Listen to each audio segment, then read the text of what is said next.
Bismillahirrahmanirrahim. Assalamualaikum warahmatullahi wabarakatuh. Alhamdulillah, ini adalah bulan ke-10 di tantangan Lek Sambedas. Pada kesempatan kali ini saya akan mereview salah satu artikel dari majalah Hibar Lek Sambedas edisi khusus literasi tahun 2024, dan artikel yang telah saya baca berjudul Ngamumule Bahasa Sunda.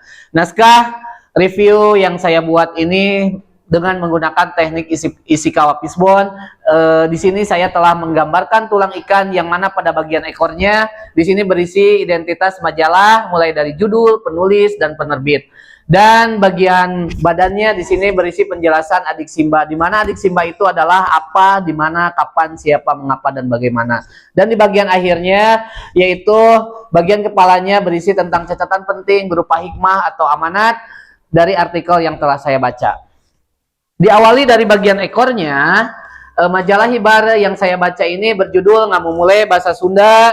Penulisnya adalah Rumiasih SPD. Penerbit majalah Hibar Lek Sambedas edisi khusus literasi tahun 2024. Berlanjut ke bagian badannya atau isinya, ini badannya ini berisi tentang yang pertama apa? Teks ini membahas tentang pelestarian bahasa Sunda, salah satu bahasa tertua di Indonesia yang termasuk dalam rumpun bahasa Austronesia. Kemudian di mana bahasa Sunda ini digunakan di wilayah Tatar Sunda, khususnya di daerah Jawa Barat. Yang ketiga yaitu kapan, tidak ada waktu yang tepat atau spesifik disebutkan mengenai kapan bahasa Sunda ini pertama kali lahir, tetapi penggunaannya sudah ditemukan dalam prasasti abad ke-14 di daerah Kawali, Ciamis. Kemudian siapa? Tentu saja orang Sunda atau masyarakat Sunda, khususnya generasi muda yang disebut dalam artikel tersebut sebagai pihak yang harus menjaga dan melestarikan bahasa Sunda ini. Kemudian mengapa bahasa Sunda ini jarang digunakan?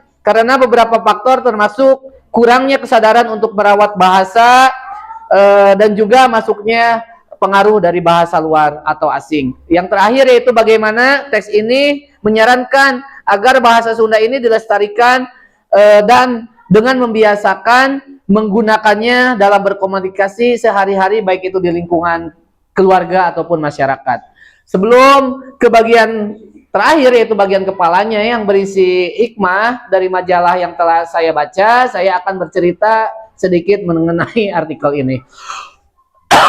Artikel ini membahas tentang pentingnya melestarikan bahasa Sunda, yaitu salah satu bahasa tertua di Indonesia yang berasal dari rumpun bahasa Austronesia. Meskipun sudah ditemukan dalam prasasti pada abad ke-14, saat ini penggunaan bahasa Sunda di kalangan generasi muda semakin menurun, dengan sekitar 30% warga Jawa Barat sudah tidak menggunakan lagi dalam kehidupannya sehari-hari. Penyebabnya yang termasuk kurangnya kesadaran masyarakat, terutama dalam lingkungan keluarga, untuk mengenalkan bahasa Sunda kepada anak-anak. Banyak keluarga yang lebih memilih menggunakan bahasa asing untuk berkomunikasi.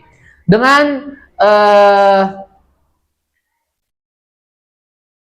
menekankan bagaimana kita harus menjaga bahasa Sunda ini agar tidak hilang, yaitu dengan mengajak masyarakat untuk membiasakan menggunakan bahasa Sunda dalam berkomunikasi sehari-hari. Ditekankan bahwa kebiasaan berbicara bahasa Sunda ini akan membangkitkan rasa cinta terhadap bahasa Sunda itu sendiri.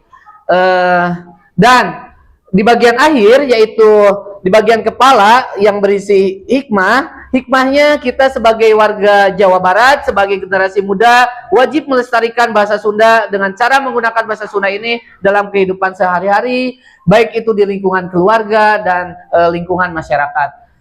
Demikianlah review dari saya untuk memenuhi tantangan Lek Sambedas bulan Oktober tahun 2024. Terima kasih atas segala perhatiannya. Assalamualaikum warahmatullahi wabarakatuh. Salam literasi.